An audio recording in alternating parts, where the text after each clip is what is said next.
I think when we got the call to let us know that we were winning the Harriet Tubman Award, I felt so honored for our organization, not for me, for Angela, but for our organization, for the foundation, the board, the staff, the people that have been laboring.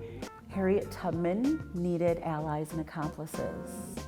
Harriet Tubman needed the Underground Railroad to provide safe passage. And in many ways, Vera House is that, working desperately to create safe passage. Harriet Tubman offered that in her time, and if we could be even a tiny piece in the direction of what Harriet Tubman was able to do, that just fits so beautifully for me.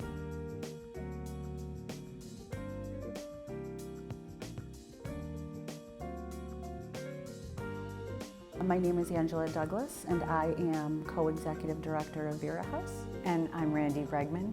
I am a co-executive director at Vera House. So Vera House was founded in 1977 as a shelter for battered women, women in crisis, escaping dangerous, unsafe situations.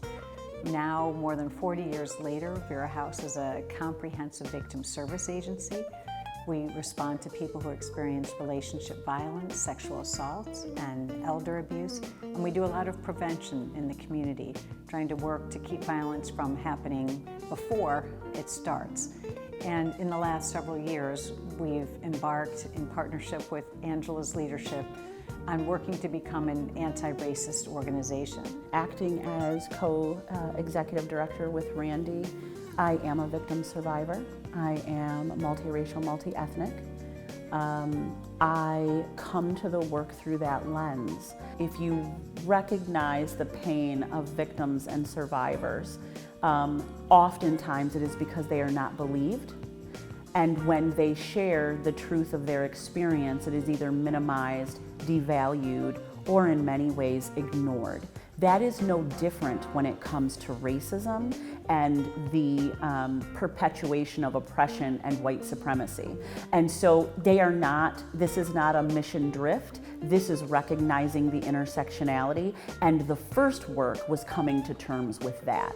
And so one of the things that we did is we created a caucus of color, so our staff could have a safe place to do racial healing, to identify areas of change they wanted to see in the organization, which they could share publicly when they were ready and not share when they weren't ready.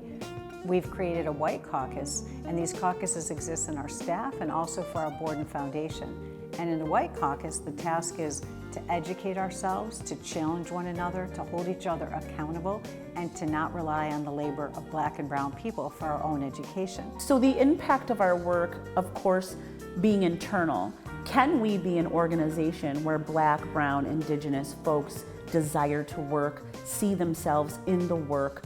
We are often victims and survivors. The whole organization, 80% of us probably are victim survivors. And so can we see ourselves in the work, supporting the communities, and yet healing still?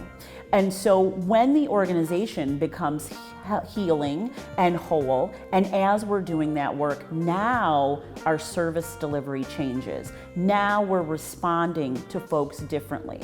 For the NAACP to recognize the work of every single person who shows up every day, whether they are a sexual assault call out in the hospital, or whether they are a staff person answering the support line, or it is a foundation trustee looking to ensure that services and resources are sustainable, that's pretty powerful, and it's humbling and honoring.